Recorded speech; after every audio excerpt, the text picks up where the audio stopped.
بنجتمع دايما في الخير، ونحب نعمل لأجل الغير، وبدون سؤال ولا أي جواب الخير بنفتح له الأبواب، عشان الدنيا تحلى ونعيش أيامنا سهلة.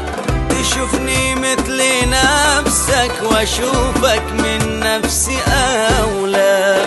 أحيان بيحصل في اللمة نزعل ونتراضى بكلمة، أصل المحبة بتجمعنا كنا بعيد أو في الزحمة، إحنا سوا وعلى الحلوة بنجتمع مع بعض. أيوة أصلا لقانا بدون مواعيد بنطب فجأة على سهوة.